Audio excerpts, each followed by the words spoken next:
పండక్కి ఊరెళ్తే ఎంతో హాయిగా ఉంటుంది. సిటీలో ఉండే వాతావరణము, ఆ మురుగు కంపు, ఆ ఉరుకుల పరుగుల జీవితము అబ్బబ్బా! ఎందుకులెండి. ఊర్లో 4 రోజులున్నా గానీ ప్రశాంతంగా ఉంటుంది. నేనైతే పండక్కి మా అమ్మ వాళ్ళ ఇంటికైతే వచ్చాను.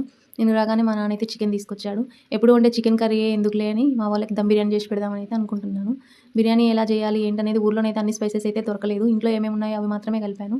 పెరుగు కూడా ఇంట్లో ఉన్న పెరుగు బాగా మీగడ మీగడగా ఉంది. వద్దని చెప్పి ప్యాకెట్ పెరుగయితే తెచ్చాను. సిటీలో ఉండే పాలకి, పెరుగుకి ప్యాకెట్‌లకి అలవాటు పడి ఇక్కడ పాలు, పెరుగు అవైతే నాకు రుచించట్లేదు.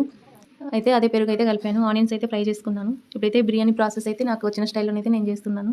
ఒక గిన్నెలోనైతే ఆయిల్ ఏసుకున్నాను, ఘీ ఏసుకున్నాను, పచ్చిమిర్చి, స్పైసెస్ అన్నీ ఏసుకొనైతే ఫ్రై చేశాను. ఊర్లో రైస్ దొరకవేమో బాస్మతి రైస్ అని అనుకున్నాను. కానీ రైస్ అయితే దొరికాయి. వాటినైతే వాష్ చేసుకొనైతే స్టవ్ మీద పెట్టేసుకున్నాను. తర్వాత మ్యాగ్నేట్ చేసిన చికెన్‌ని కూడా వేసేసుకున్నాను. ఈలోపు మా అమ్మ మా ఇంట్లో జున్ను ఉందని చెప్పింది. సరే అని చెప్పి జున్ను బౌల్‌లో ఏసుకున్నాను. ఇదైతే స్వచ్ఛమైన జున్ను. ఏ కామధేను పౌడరో ఇదో వాడి చేసింది కాదు. మా నాన్నతో మాట్లాడుకుంటూ జున్నయితే తింటున్నాను. తర్వాత మా చికెన్ చూసాను.